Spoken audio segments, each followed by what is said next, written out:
Blessings and greetings, Vibrillionaire soul family.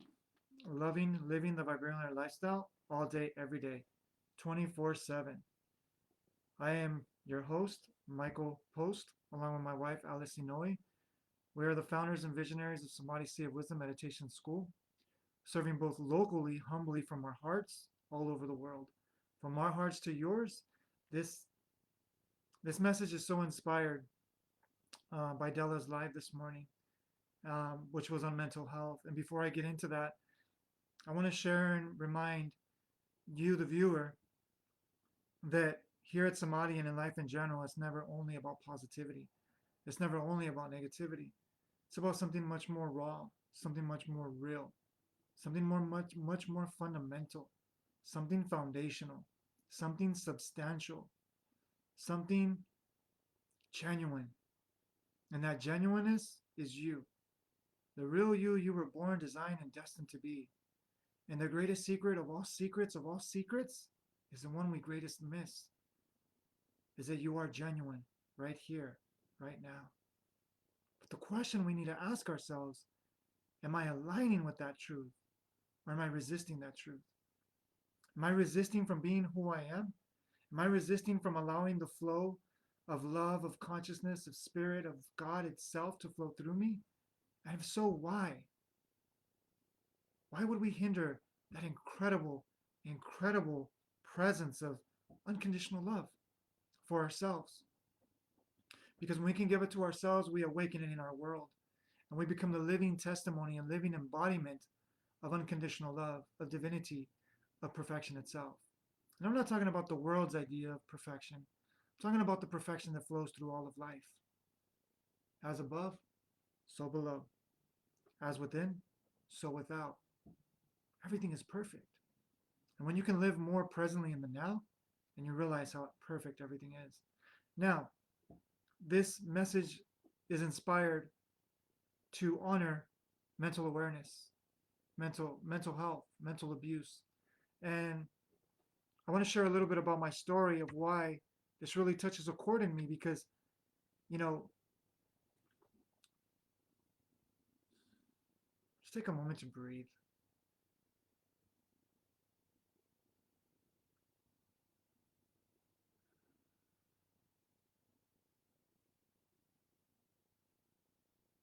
Remember to live, love, breathe,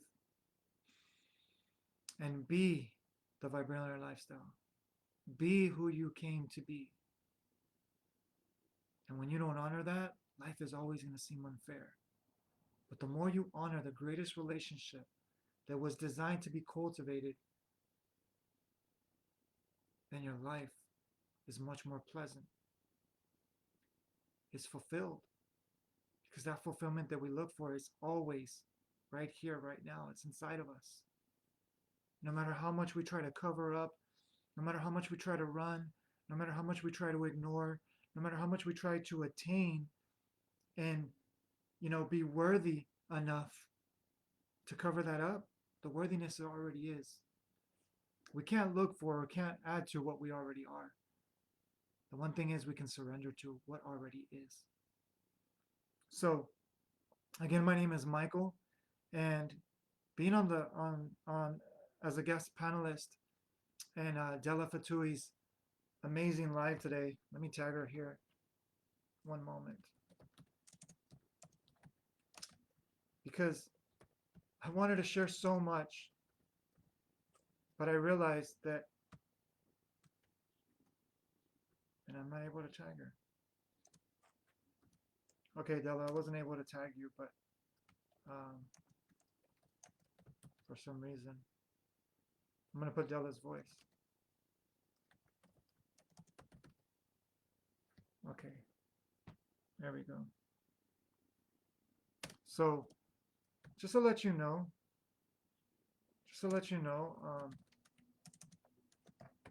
we all have mental health issues. I'm going to repeat that again. We all have mental health issues. I still have mental health issues to this day. And I'm a coach. You'd ask yourself, what? Why would you have mental health issues? because I don't show it. I don't live as if I have mental health issues. But do I forget the worthiness? Do I forget the value? Do I forget the love when I get caught up in the world? Of course, every single day. But the key is to awaken a skill that lessens the gap. The before were years, became months, became days, it became hours, it's become minutes and seconds. And sometimes it just happens here.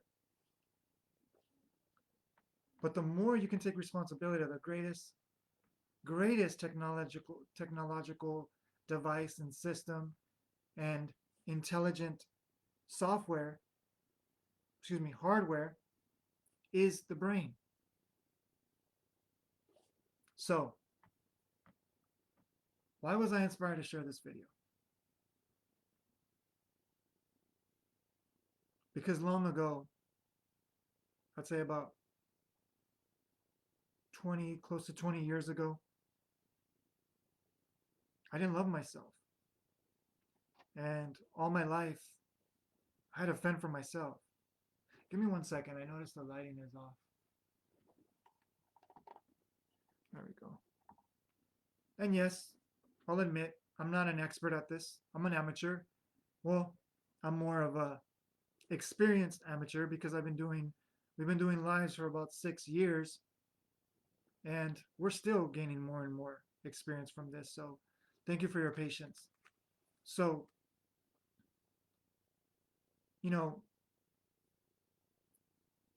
I don't even know where to start because I really haven't shared my story.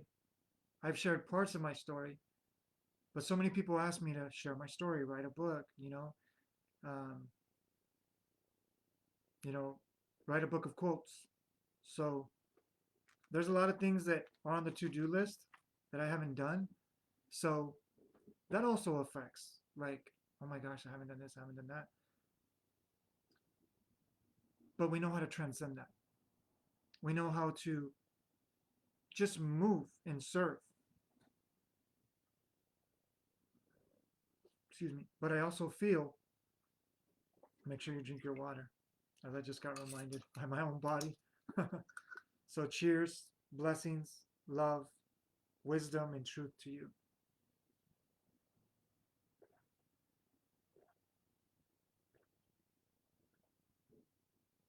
Life, life, living water. So my dad left when I was 9 years young. And just recently, by doing deeper inner work, I awoke in memories that I wasn't aware of. And I've been doing this daily inner work every day, besides my meditation, because meditation is a whole nother level. Um, Inner work is taking that skill of meditation so that you're not affected by your thoughts, so you can be focused on the inner work that you're doing. And there's all kinds of different meditations. So by doing the inner work, going back to those memories and asking, you know, really giving my little boy the space, because that little boy didn't know what he didn't know. And even to this day, a lot of us hold those memories and we're like, I should have known better. I should have done this and I should have done that. Think about the age you were and ask yourself, did you even know? So that's one question. And also, I can't tag people, but I wanted to tag different mentors and coaches that have helped me along the way. Because always seek a mentor, always seek a coach, because no matter how much experts we are, we always need or require that outside observer perspective that is independent, but yet also very skilled or sensitive to be able to serve you in a way that's going to get you out of that cloudiness, the mistiness. Because like the memory that was, not able to be accessed. So as we're closing down 2020, I wanted to share what's possible for you. And it doesn't matter what level of experience you are, because so many are dealing with mental health, mental abuse, because we abuse the greatest thing that we've been given. And at 9 years, when my dad left, I really shut down. I really went into this spiral of destruction, and I got into drugs, got into gangs, experienced lots of violence, self-induced, and others, because I would at least get jumped by at least three or more people every other day, at least 3 times a week, if not every day, depending. Um, and that happened from the age of 11 all the way up to, I believe, 27. Yeah, 27, 26, 27. So about 13 years. Um, and my own friends, or what I called friends at the time. That when I share this story, let me just share before I continue that I'm grateful for every single person that I share about. I'm honored and blessed of the mirrors and the teachers that have been in my life, through the what we call the good and through what we call the bad, through the constructive experiences, through the destructive experiences, because they've all served exactly their purpose that they needed for me to be where I am today. And I have served my purpose for them to be where they are, because we're all on this journey together. We're just remembering our way back home. So as I got into drugs, and why did I get into drugs? Because I was looking for identity. I was looking to belong. And I even worked with a lot of shame, because at the age of, what was it? I believe elementary 11, I stole a lot of money from my mom, and I was looking for that attention. I was looking for that love at school. So I would wave money around. I'd be like, hey, look, do you want this? Do you want that? And I dealt with a lot of shame because I did that. Because to steal from your own mother, it's like, wow, you know? No matter where my mom hid her purse, I was like always finding it. I was so good at finding it. So I was committed to finding the money. And I remember that affected me a lot as I did the inner work that I didn't realize. But that affected me to really go even darker into the reality, the experience of reality. And that's when I mentioned that I actually started, I smoked and drank when I was 6 years, because my dad wanted to, show me how to be a man. And, I would look at him, and he would smoke pot, he would drink, he would do cocaine. I didn't know what it was at the time. Um, but he would smoke cigarettes. I remember the first time, he had me smoke a cigarette. He goes, "You want to be a man?" Because I was telling him, "I want to be like you, Dad," because I didn't realize it before doing my inner work. But Dad, I was the only male in the family of Dad's side, and Dad was really proud of me. So he called me his champion. He called me his warrior, different terms of that, because he was so proud, because he was the first one in the family to have a boy. So I got treated like this royalty kind of thing. And I remember that I wanted to be like him. So he gives me a cigarette, and I cough, and he laughs at me. And I did other things. And even when I drank, he laughed at me. And because the taste, I didn't like the taste. And I would sneak around, even though I didn't like the taste, I would sneak around smoking cigarettes. And I remember my mom catching me, and she slapped me. She went to my dad, she scolded my dad. My dad laughed, because my dad did whatever he wanted to do. That's the that's the macho of the personality that he was. So even now, as I share it, even my subconscious is saying there's much more work to do, because I just realized, how exhausting that is to hold on to all of that. Because we do hold on to these traumas, we do hold on to these subconscious programs that we don't realize, that we think we've passed it, we've gotten past it, but it's still determining the actions and the patterns and the words that we speak to this day. We may not be aware of them, but that's why that subconscious, inner work is so important, and that's why we do what we do on ourselves, and even with mentorship, and what we offer to our students. So then, fast forward the tape, I got into drugs, and I mean, I'll tell you this: we all initially repel, reject things that are going to harm us. But it's trying to fit in. It's trying to be a part of the crowd. That it's not even us thinking of fitting in. It's just wanting to be a part of something, right? So we don't even think of, oh, I have to fit in. It's just wanting to be a part of something. So then that's when I started getting into gangs. Um, I was, I was, if not one of the most loyal people in the gang that I was in, and I was one of the ones that started the gang. So it wasn't easy because we had resistance everywhere. Everyone wanted to take us out. Everyone wanted to get rid of us before we got stronger. So it was a few of us, and I remember in elementary, we walked the halls and we were like, tough, yeah. Everybody moved. They even locked us in detention rooms. So we would be isolated and eat lunch in a room because we were so intimidating. And it felt good. It felt good to be strong, to be tough, to be, you know, even as the peers that were with me, it was like we were a bond. We were strong. But all of that changed when I went um, to high school. Junior high, we were the talk of the town in the school, right? In other places, we were the talk of how can they, you know, like eliminate us? How can they, lessen our numbers?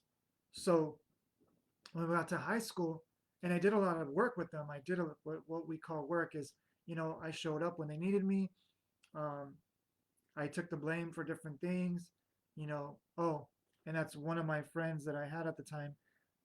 I had an ice chest full of marijuana, and that was my first run-in with the law because I had stole things and my mom caught me, and she was, Michael, you need to put that back. So she would take me to the store, embarrassing, and she would have me admit that I took this to give it back, right?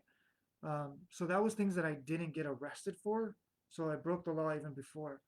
Um, and I never listened. I didn't listen to anybody or anyone. I always did what I wanted, and nobody can tell me differently. So then um, I get in trouble with the law, and I had an ice chest, a 5 gallon ice chest full of baggies of marijuana, and I was dealing.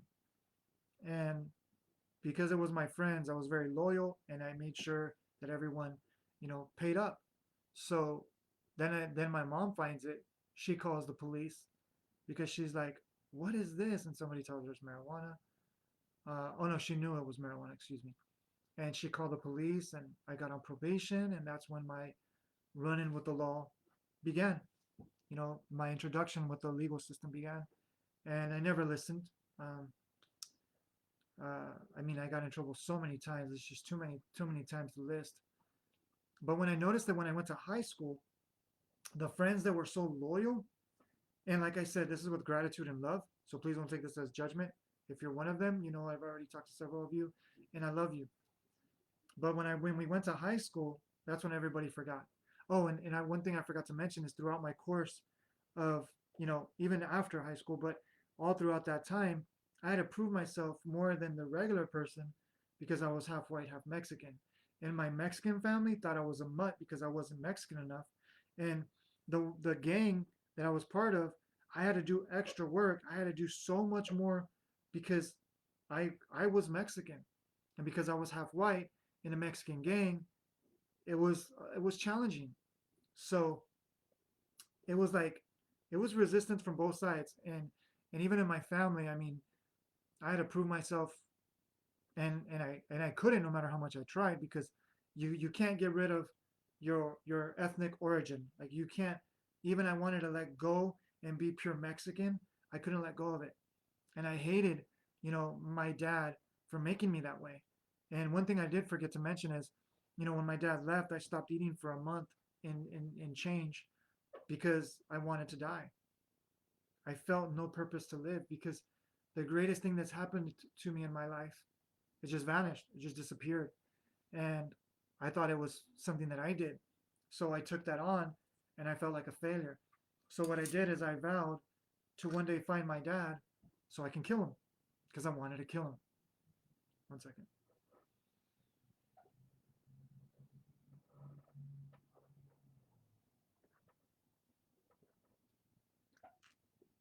So then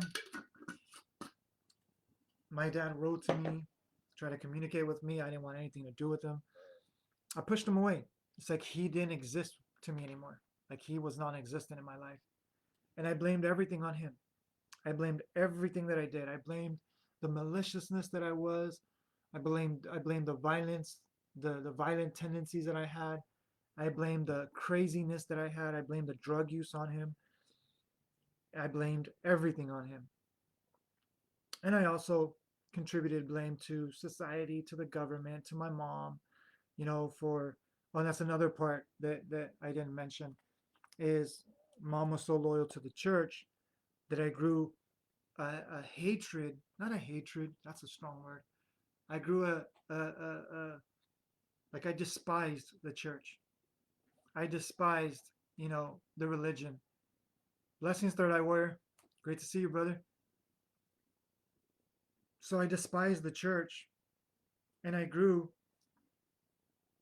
to have this relationship that, I'm going to do me. God, you're going to do you. And if I ever turn my life around, I'm going to serve you 1,000,000,000%. But until then, I'm going to live my life and do my thing. And I'm going to do this on my own. And basically, I was on my own. The whole time I was on my own. Um, Everything that I did was on my own. I was part of a gang. And when things would happen to me, they would wonder why I didn't call them for backup or why I didn't ask them for help. And I said, I didn't join a gang, you know, to have, the power of numbers so that I can have people back me up. I joined a gang for friendship. I joined a gang for love. I joined a gang for family. And yeah, I mean, I remember even several of them getting upset. I even got locked in a hotel room. One time I got stabbed all over my body, over 20 times all over my body. And literally, I handed the person back the knife. And that guy, I remember, looked at me all crazy. I said, Here, finish what you started. They had to call one of the main guys of the neighborhood, one of the main guys in that district of the neighborhood, or that chapter of the part of the neighborhood. I don't even remember the terminologies anymore because it's been that long. But they had to call him to come and talk me out of, you know, getting everybody to kill me. And that was his gang. I was a different gang, but they had so much respect for me because I was very feared for not fearing. Like I didn't care.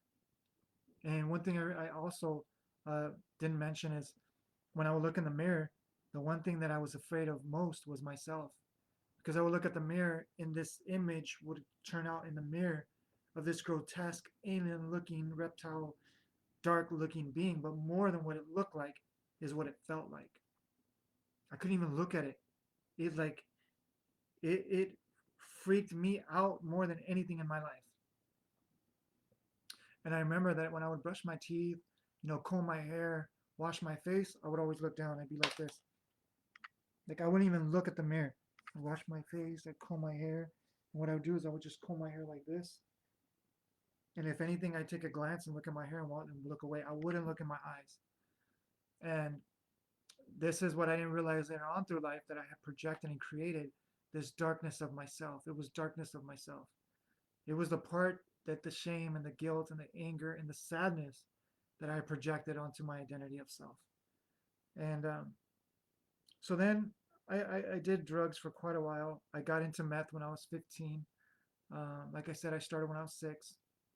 Um, I got into meth at 15 and marijuana. I got involved. Beer and cigarettes at 6, marijuana at 11. No, excuse me, 10. Yeah, because it was after my dad left. Um, Oh no, no, no. Dad introduced me to it. Excuse me. I'm just doing my best to recall because there's so much I've been through. So many memories. It's like every day was full of memories. Yeah, Dad introduced me when I was young to marijuana and cigarettes. And then I was introduced by the street, by people out there because I didn't know there was different grades. So I got introduced to, because my dad always got the best. He was like, he even grew his stuff in the backyard. Um, so I got introduced to meth at 15. I got introduced to cocaine at 17. Also, pills, which were called roaches at the time, um, around that age. And I just lived a life of destruction. I didn't go to school. I failed every class. I ditched most of the time. I got kicked out of high school 3 different times because I just got in too many fights and I just didn't care. So I had to get my GED. And at the age of 18, um, I wanted to do something different. So I wanted to go to college. And I took the ASVAB test. Oh, and also I applied to the Navy, the Marines, the Army, and the Air Force was not even in question because so many people told me in the Air Force you have to have a good education background. But I did attempt to. I talked to one of them and I told him immediately, I said, you know what? I'm going to tell you this is this is this. He said, nope, don't even try. But when I applied for the Marines and the Army, I got kind of like the same kind of response because they were like in the same, it was a small town. So their branches were like right next to each other. So when I spoke with one, the other one heard what I said. So when I went to the other one, it's like I got the same, I basically got the same response from what the other guy shared from the Marines, the Army told me. And this is what I was told. Um, and just so you know, before I went to recruit, is when I was in the juvenile, I was in a boot camp program, and I didn't know what they were going to do, but they get in your face and they yell and they're spitting as they're yelling. But he disrespected my mom. Basically said, "Do I gotta get your freaking mom over here to put your diapers on?" Because I was, they yell at you while you're putting your camis on. So when he said that, I said, and they're all yelling like this. There's a row of juveniles like facing this way, lined up like this in a parallel line, and we're all facing one like this and one like this, and we're all lined up like this. And the Marines went around us, and they would yell at us, and they would just pick one and just focus, and sometimes two or three on one. And when he said about my mom, I said, "Don't you talk about my mom." And he said, "I'll talk about whoever," and just disrespect her again. But I didn't know that they look for the trigger points or the activation points so they can really, really put you at your test because, these were gangsters, these were, different people. And I looked at him, I said, I'm telling you, don't. And then when I cocked my thing back, he knew I was going to hit him. And I hit him. And when I hit him, the Marines from behind me, they picked me up from my armpits. It was so painful. They, one of the guys from behind me, because I was a little juvenile. This was at 14 or 15. I didn't really grow and stretched out. I was really small, scrawny, and skinny. But people mistake me for my size, and they thought I was weak. But they were in for a rude awakening. So when he picked me up, I was like, ouch, ouch, ouch. It hurt so bad. And I remember when he was holding me, they tried to cuff me and he had to put me down. So they cuffed me and they took me to the cell. And I remember being in the cell and I was like, well, whatever it is, it is. And then my mom came and talked to me and as she was there attending and she came and talked to me. She goes, well, what's wrong with you? I was like, I'm not going to let anybody talk about you. She's like, it doesn't bother me. Like this is, and then one of the person, and she was telling me this, one of the persons came back from the probation and they were like, we didn't we didn't take the time to tell you because they're required to tell everyone what they're stepping into. I wasn't told. I don't know if they did it on purpose, but anyways, but when they told me like they're gonna test you, they're gonna push you, they're gonna talk about everything that you hold dear because they want to push those buttons. And I was like, well, I didn't know that. But I'm gonna tell you this: they're not gonna talk bad about my mom. That's one thing. And my mom said, Michael, let it go. I said no. So next thing you know, one of the Marine guys came and talked to me. He says, look, we like your spirit. You're a strong individual. You don't take anything from nobody. But let me tell you this. Like, we're here to build you. We're here to help you. But you need to stop this path that you're on because you can really make something of yourself. And I really like what he said. And I was like, you know what? I'll try it out. I'll try it out again. But the requirement was, and I said no many times, but like I said, I was convinced. Um, but then he said that I was going to read the Pledge of Allegiance because when we started, they noticed I didn't know it because they were saying a Pledge of Allegiance, and I was like wording it, so they seen that I didn't know it. So then they used that to humiliate me in a way. So I had to read the Pledge of Allegiance, but I put the paper above my head, and they told me to keep putting it down. So long story short, I did that. So the reason why I shared the story is because I already knew what I was facing and going into if I went to boot camp through the military. So that's why I wanted to bring that in. So when I went to for recruitment, it was like I told them, that I was, wanting to make a difference. And the thing that I didn't tell them and then I didn't tell you, is I was suicidal already by that time because I was turning 18. Um, that I tried to kill myself many times. It didn't work. I threw myself in front of cars. I played chicken. I have several accidents. I've been in 9 accidents, and every single accident was like a very profound experience. But at the time, I didn't know how our world works and how consciousness works. So I just thought that it was because there was the drugs I was on. But I was able to do some amazing things and experience some amazing events in the darkness, in the very um, like I'm gonna say it for those that you know comprehend the language of positivity and negativity, because I realize today it's not about positivity, it's about not about negativity, it's about maturity of the soul, which is transcending the positive negative aspect of self, bringing those two together and seeing the marriage of those two. That way you can awaken the true essence of who you are, which is beyond the immaturity of positivity and negativity. So at that time, it was a negative experience. Um, so in the negative experiences, I was able to experience consciousness at a deep level. I didn't know it at the time. And when I was locked up all those many years, because I was in and out, I mean, back to back to back, I even had times where I would tell my probation officer, lock me up, I need a vacation. Because I have more respect in there than out here. Out here, people act like children. In there, there's rules, there's there's there's structure, where I enjoy that world more than the world outside. So I would even tell my probation officer, "Hey, lock me up because I don't want to be out here. This bunch of babies and a bunch of kids out here." So, like, I want to be around men or more, you know, tough individuals. So I asked several times, and I would have to do things to get locked up, and I would gladly do them. Um, so I was very familiar with the incarcerated lifestyle. I was even, institutionalized at such a young age that I enjoyed it. So that being said, when I was locked up, I remember one of my greatest experiences looking at a dot of the wall, because they had like this stucco, like kind of like this, like these walls, which I know you can't see them, but it's like this kind of, you know, texturized wall. But in there they have bricks, so you'd see little holes in the wall. So I remember just letting go and looking in this little hole and just focusing on this little dot, because I would like to try to see faces and make patterns of different things just to pass the time. And I was looking in that hole, and it took me to a whole nother world, a whole nother place inside myself, which I didn't know at the time was inside of me. I thought I traveled, the galaxy and the universe. And I felt so much freedom. I felt so much peace and so much joy that I was able to be free amongst, you know, a cell.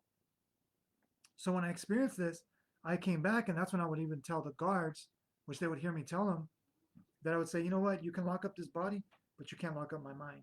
My mind is free. No matter what you do, I'm free.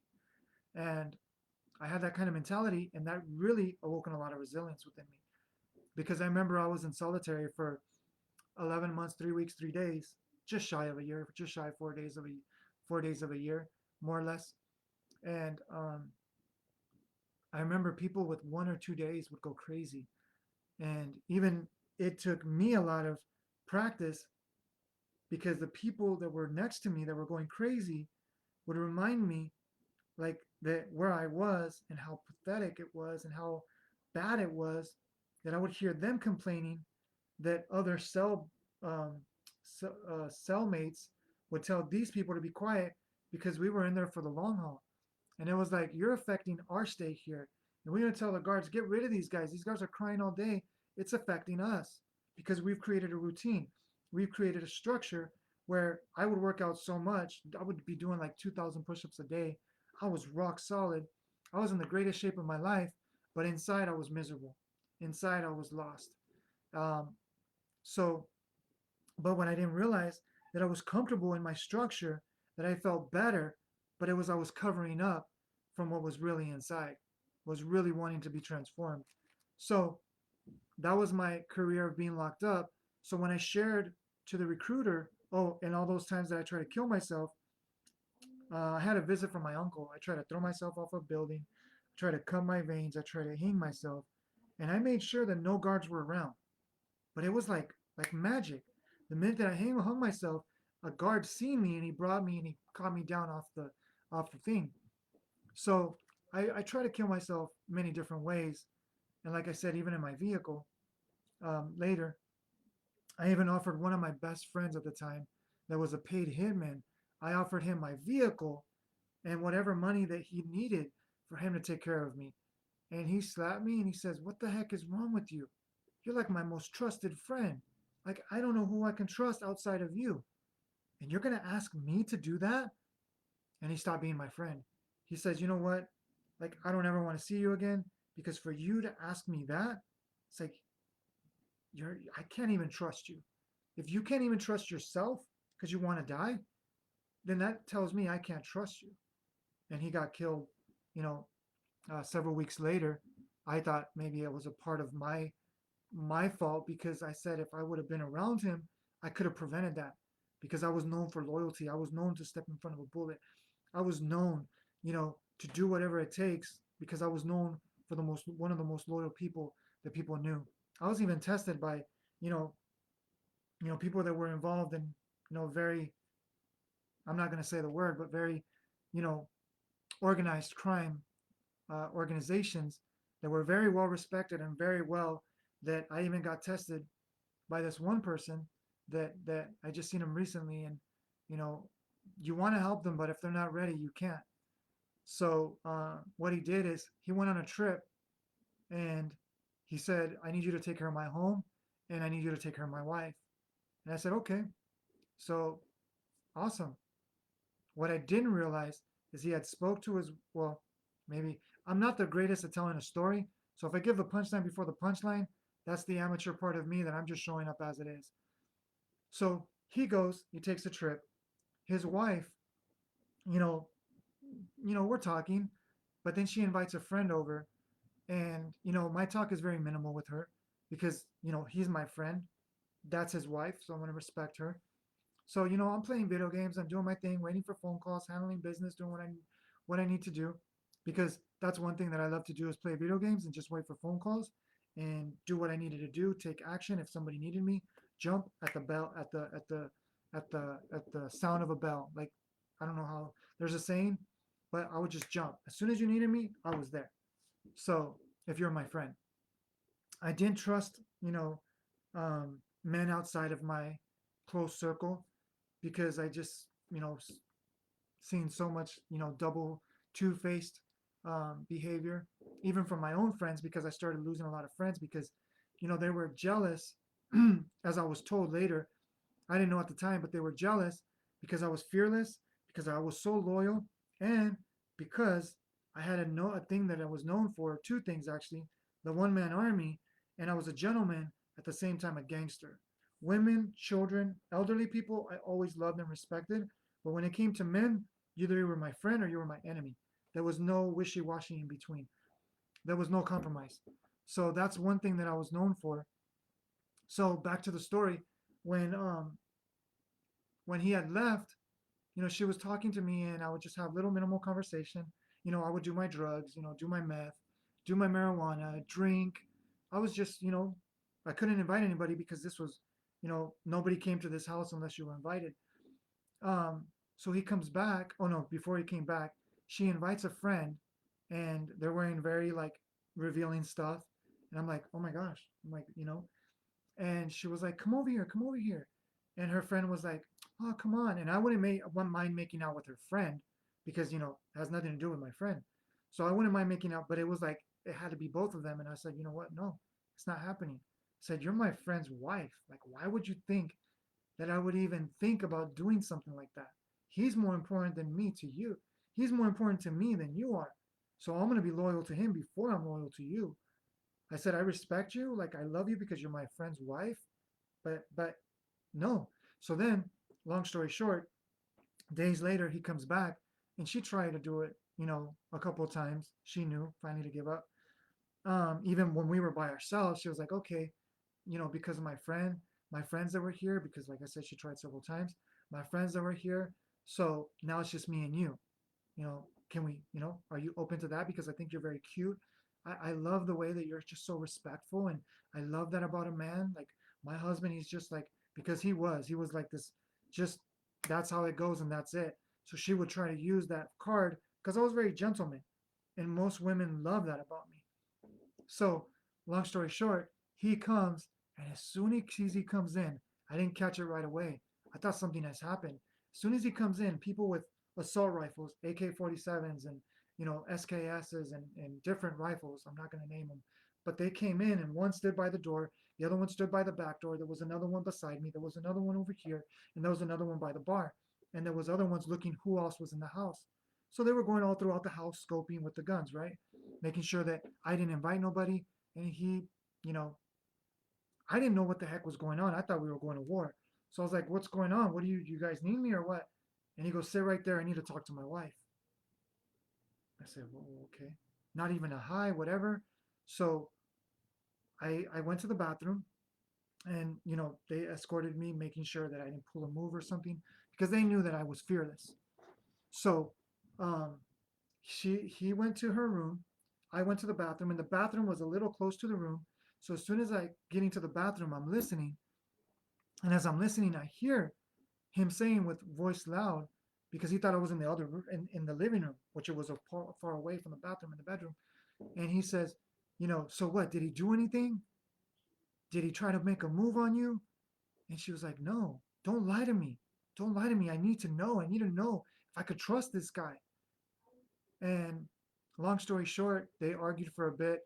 And I remember coming out of the bathroom. And as I came out of the bathroom, I stood by the bathroom. And I even told the guy that he was telling me to go live in him. I said, no, I need to talk to him. I need to talk to him. I don't know what the heck is going on. Can you tell me what's going on? He goes, no. He goes, you need to wait. You need to wait for the boss. And I was like, what am I waiting for? Like, you guys just show up. I didn't do anything. What the heck is going on? I'm asking you, do you need my help? Because if you need me to suit up, we can go take care of business. But you guys are acting like I'm a stranger here. You guys are acting like I did something wrong. What the heck is going on? So, long story short, he comes out, and because I heard what he said, I kind of caught on what was going on, but I was trying to find out. As soon as he comes out, he goes, "Hey, bro," and he wants to like invite me to party or whatever. But the first thing that he says before he gets into that attitude, he looks at me in my eyes and he says, "Michael, did anything happen while I was gone? You told me not to invite nobody. I respect that." And then he says, "Did anything, I'm going to ask you again, did anything happen while I was gone? Anything at all? Anything at all?" I mean, I was getting high, playing video games. I responded when I was needed. What else do you want me to tell you? He says, "Did anything happen while I was gone with my wife?" And he could tell by my reaction. I went, "What the heck?" But I said the other word, which I'm going to be very respectful because there could be children, right? I said, "What the heck? Why would you even think of asking me that question?" And I got mad. He knew I got mad. And I said, "For you to ask me that question? For you to ask me that question? Like, who are you? All of a sudden, you come back and all these people are armed to the teeth. And I'm thinking we're going to go to war. I'm thinking we're going to go handle something. And you're coming at me like this?" And then he says, "Well, I'm going to tell you, Michael. I'm going to tell you, Michael, that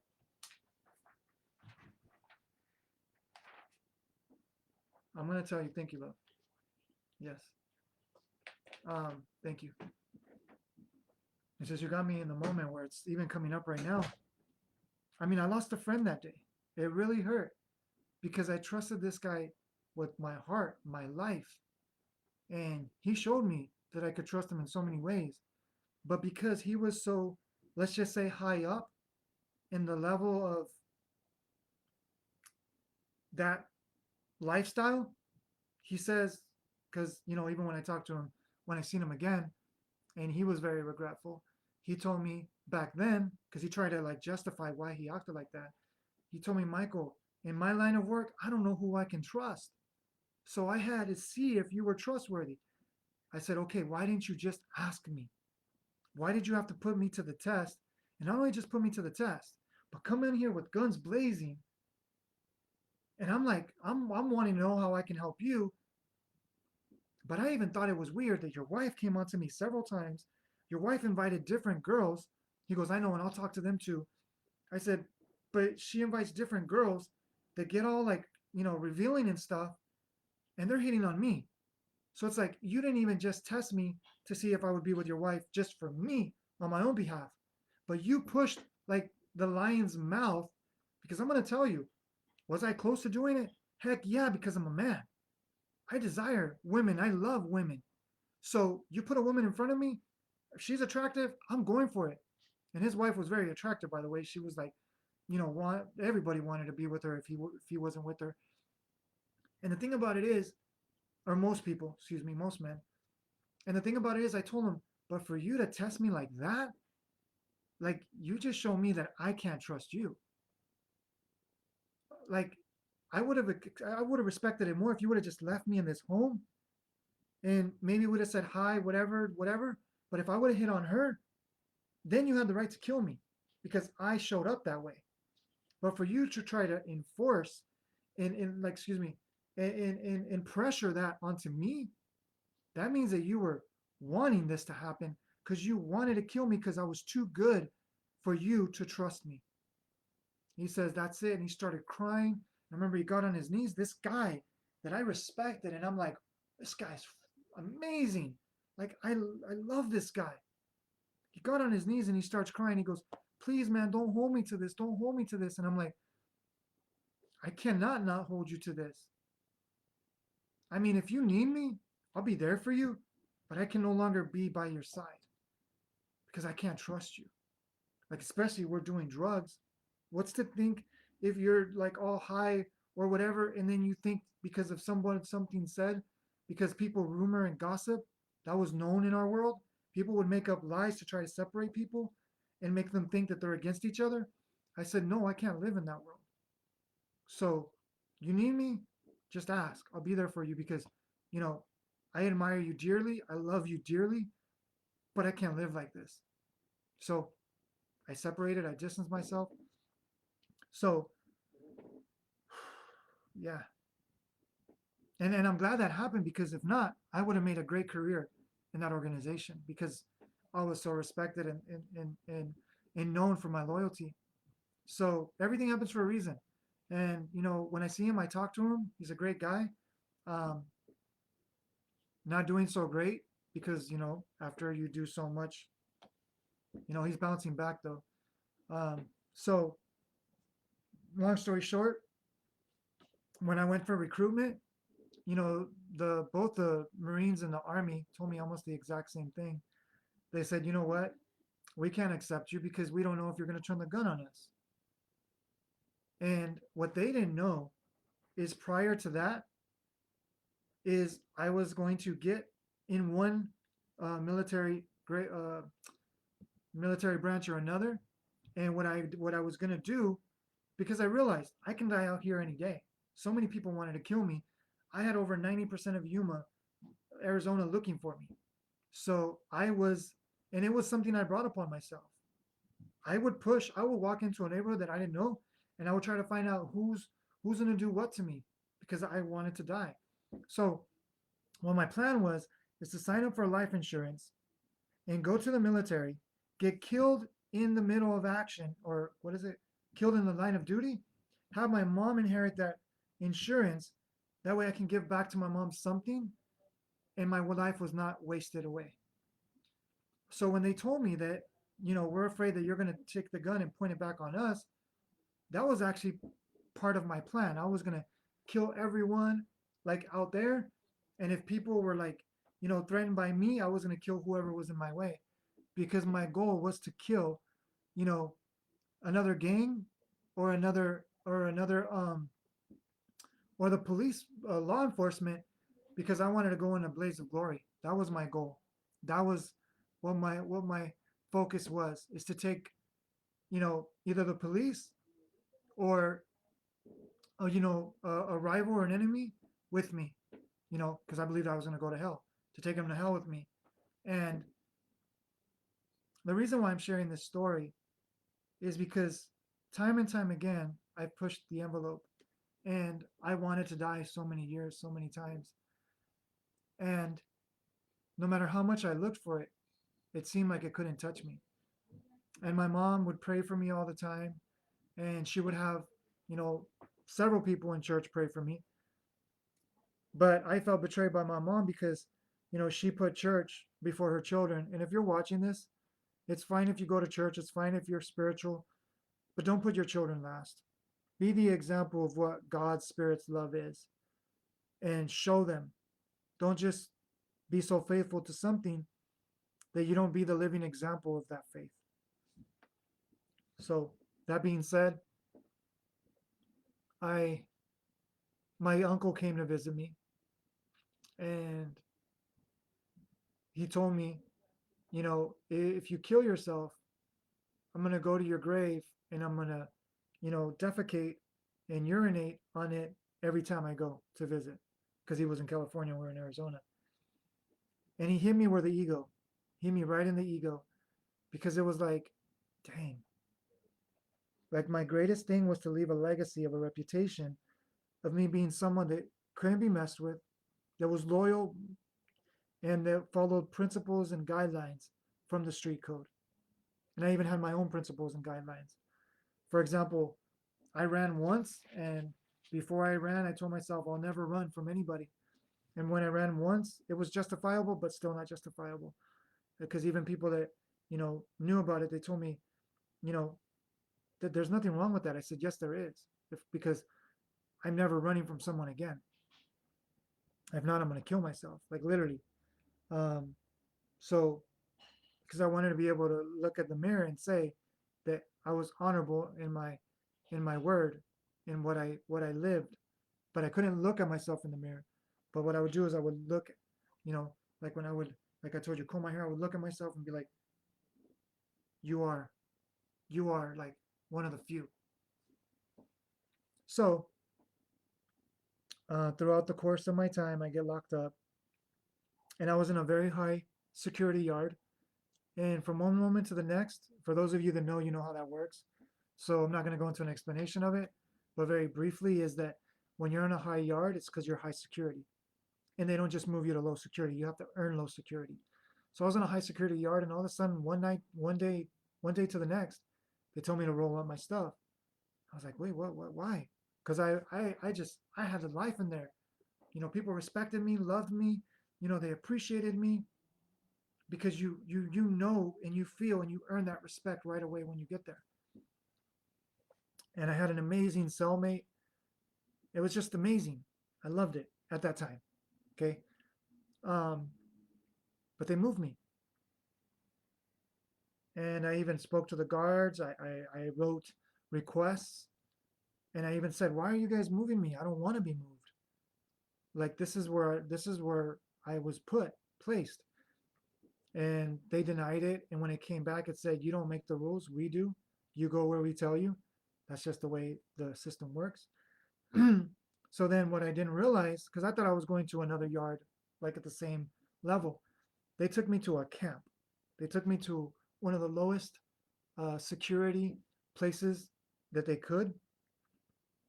And for those of you that don't know, that was like a death sentence. Because when you go from a high security yard to a low security yard, you're going to do something to go back to the high security yard. Because if I walked around and there was somebody who told on somebody, if there was somebody who, did grotesque things to children or women, which I'm not going to say the word, but violate women or violate children because they're there and I didn't take care of it, I would be killed.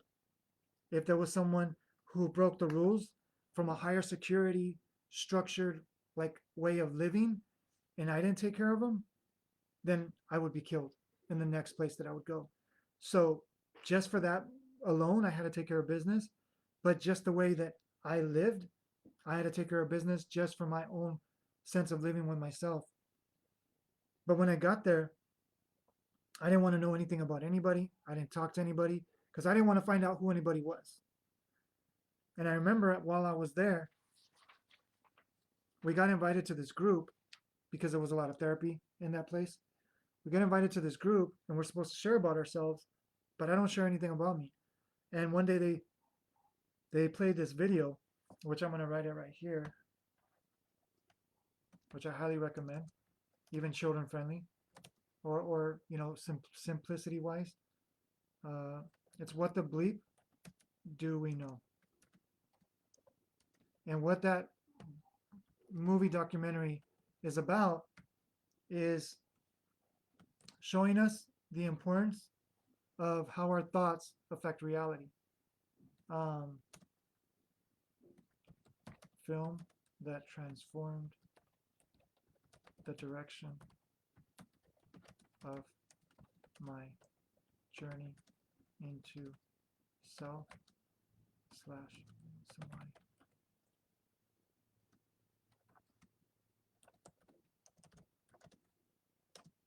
Highly recommend. So thank you for joining, those of you listening to, my humble story. So when I went and I watched this video, they're talking about, you know, the power of thoughts on water. And there's this scene where this person comes up behind the woman and says, now, doesn't that make you wonder? If thoughts can do that to water, imagine what thoughts can do to you, or what thoughts do to you. And in that moment, I had this realization. Oh, and before I continue, let me just share that I also was pronounced dead several times. I've had near-death experiences, as that's not what I call them, because when you die, when you transcend, you transcend. We stay in the processes of the brain. That's why people have these near-death experiences, but it's really the perspective of your reality. Your brain is interpreting it to try to give you an experience. And it's a very awakening experience because it lets you know you're more than what you think. Because you're accessing consciousness without filters, without thicker filters. So as I'm having this experience, and I will go to one of my near-death experiences because I desire to share. There's an important part, or I might do it on another video. I'll go with the feeling of it. So as I share that, I'm looking around, I'm looking at the people, and I'm like, did you guys just hear that? Did you guys just feel that? But I didn't say it out loud. I was like, that was amazing. So in that moment, it really like awoke in me within myself to take more responsibility because I was blaming my life on society, on the government, on my mom, on my dad, on even the ones that betrayed me, because everyone and anyone betrayed me around me. There was not one person, because they would tell me, "Oh yeah, I got your back," but when it came down to it, you know, there was four people, or sometimes, you know, different amounts of people. Because like I told you, I would get jumped all the time, and I couldn't even walk to the store without getting jumped because as soon as they see me alone, they would jump me. But when I would be around people, I realized that when it was over, said and done, and I got up, or I came to, it was like I was by myself, and I was like, these people that tell me they got my back, they leave me on my own. So I would always just be on my own because I said, you know what, if they're gonna betray me, then why do I need them? Just be on my own. So when I realized the power of the thoughts on water that have the effect on water, I realized that if I'm 75, 80% water, then my own thoughts have projected this reality that I was the one responsible for creating this life. I was the one that did it to myself. So then I went on another journey. Oh, before that journey, I had gone into conspiracy theories. So I went so deep into conspiracy theories that I started getting angry and so destructive that I realized, wait a minute, because when I got locked up in the adult system, I went from juvenile to adult. When I got locked up in the prison system as adult, I vowed to study the government so I can become the greatest criminal, and I can like make sure that I don't get caught, that I'm the greatest criminal because I'm way ahead of the game. So what I did is I studied the government, I studied their body language, I studied everything, because the way the federal government teaches agents, they teach them very consciously how to be aware of certain things, which a lot of people don't know this. So when I studied the conspiracy theories, and then I found what the bleep do we know, it really transcended my path to really take a deeper dive into studying myself. So then we came into studying myself, and when came into studying myself, it really, really set me up on a whole nother journey. And this is where I want to come in with what we do.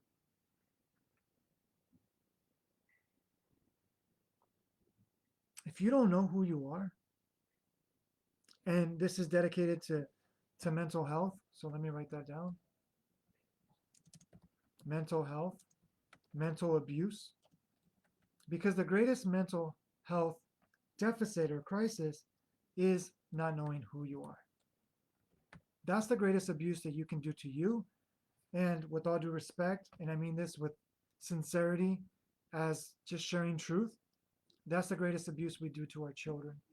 That's the greatest abuse we reflect and we share with our loved ones, our family, our friends. When we don't know who we are, we reflect that pressure, and they feel like they got to be or do something in order for us to appreciate and love them. So the greatest gift that you can give for self-awareness is remembering who you are and taking the time to even question who you think you are. So I'm going to write this minute down. That way,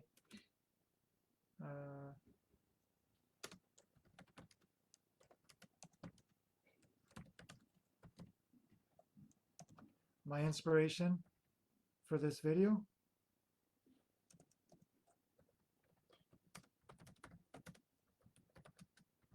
and sharing my story. I know you're probably going to hear the typing, but I'm almost done.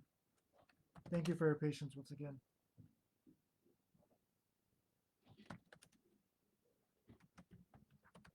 So, for those of you that think that it's too much, you're lost, you have no hope, I'm going to tell you, I didn't even want the help. And when I started on this path, my life has simply transformed. I didn't even dream to be here. I didn't even want this. I didn't want to be alive. I did everything that I could to make that happen. Now, does everybody have that guarantee? Of course not. But I will tell you this. If you are watching this video, if you are seeking for guidance, for mentorship, for remindance of who you are, of where you are instead of being in the past and the future, but where you are in this present moment, then I'm going to tell you, you have more of an opportunity, of a blessing, of a gift than I did, because I didn't have that. I didn't have that advantage that I wanted to change my life, that I wanted to transform my life. Let me just share this. Not that I wanted to change my life. I wanted to transform my life, because there's nothing wrong with who you are. There's nothing bad about you. So you don't need to change who you are. But what I want to invite you is to transform who you are. Let go of what you're no longer serves you and focus on what does. Mental abuse, mental health, if it was an issue before this crisis that happened with the pandemic and the virus, and now this political insecurity and unrest of not knowing where our country is going to go, where the world is going to go, because this does affect our world, we're all interconnected, then I'm going to tell you, if 99% of humanity was stressed 99% of their day before, I can't imagine now. So this is why I'm showing more videos, I'm doing more videos, and I'm also doing a 15-minute of silence every day. So also have a guidance video on how to show up before the meditation, during the meditation, after meditation, and how to live your meditation. So if you'd like to know more, please contact me, contact my wife. We're here to serve. And if not us, find a mentor. Find someone that's going to help you. And if your mentor is your wife, your husband, your friend, your family member, somebody that you trust, please seek help. You're not alone. So as I found the what to believe do we know, and I started transforming my life, focusing on self, that's when I, started, teaching and sharing. And not even that I wanted to teach, I just wanted to share with people. And then that's when I find Ali. We find each other at a book signing of one of my greatest, most amazing blessings, Lorna Bright. Let me see if I can tag her. Lorna Bright, who was a reverend at a spiritual center. Um, and I'm so blessed by her presence in my life. So Lorna Bright and Kathy. It's not coming up.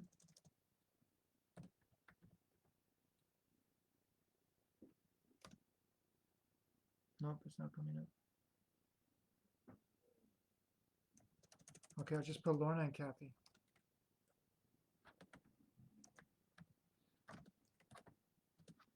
Um, that they were such a tremendous impact in my life. Nobody does it alone. Nobody is self-made. So if you feel alone, don't think you have to do it alone, because I didn't do it alone.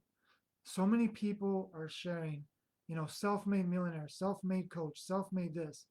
And let me tell you, nobody does it alone. Nobody does it alone. So you're not alone. Reach out, because we're here to serve you. And here at Samadhi, we love to remind humanity it's about something much more deeper. It's about remembering who you are. So I hope you enjoy my story. I will be sharing more of my story throughout the course of 2021. So please, please, please reach out to us. We're more than willing and honored and blessed and humbled and joyful to serve you, because we know what it feels like. And we will not come from judgment, because we do the work. People that do the work don't judge. People that don't do the work judge, because it's a threat of who they think they can't be. So look for mentorship that's going to love you where you're at. It's going to remind you who you are. So thank you everyone for joining. Hope you enjoyed this video, and shout outs to Dela and doing this for mental health, mental abuse, and joining with the Foundation of Mental Health. And um, thank you to the panelists that have showed up to serve mental health. If I can remember their names, let me go to the live. Uh, one is Marion. The other one is Alka. Another one is Jock. Another one is Catherine. No, Caitlin. Of course, Dela. Okay, Dela, Caitlin, Marion, Alka, Jock, and Samadhi. I was thinking I was missing one. I was missing us. So please, please, please go and watch the live before this. And if you resonate with any mentor on there, if you resonate with any mentor, if you know mentors, reach out to them, because we're all here for you. And we didn't have this before. There was not a lot of coaching and mentorship. Actually, coaching and mentorship was looked down upon. It looked like something's wrong with you. But let me tell you, even athletic coaches, even business coaches, even spiritual coaches have coaches. So don't be hesitant to find what is a fit for you. Okay? Hope you enjoyed this. We love you all. Ali sends her love, and we'll see you on the next live. Remember to join us 6 p.m. Mountain Standard Time, 5 p.m. Pacific, for a 15-minute break of pure silence. And of course, you have that introductory video. Go back in the history, and I'll probably pin that video so you can watch that video, so you can come in and join us in the silence. Okay? So reach out. You're not alone. We love you. Don't abuse yourself anymore. Your mind is one of the greatest assets that you have. Your heart is the greatest asset. And when you start remembering and realizing this more, you'll start living the life that you can't even dream or imagine that is yours right here, right now. So blessings. We love you. Namaste. And please let us know if you're watching, wherever you're watching. Hashtag live, hashtag replay, because I see someone watching, but I'm not able to see who it is to share the love for them joining us. So if you can hashtag live or hashtag replay, or let us know where you're watching from, That way we can share the love with you as well. Because thank you to all those that have, been a blessing in our lives. And thank you to all of those that have closed doors in our lives, that have been a resistance in our lives, because it is because of every single one of you we are where we are today. So thank you, everyone. We love you. Oh, here it is. Daniel Bolin, Oscar Guzman, Joe Boboy, Zuki Zarabia. Blessings and thank you for joining us. We love you all. See you on the next live. Namaste. Now go live. Go out and experience nature. Go out and experience life. And remember to drink and bless your water. Bless and drink your water. To your wholeness, to your life, to your love, to our one consciousness.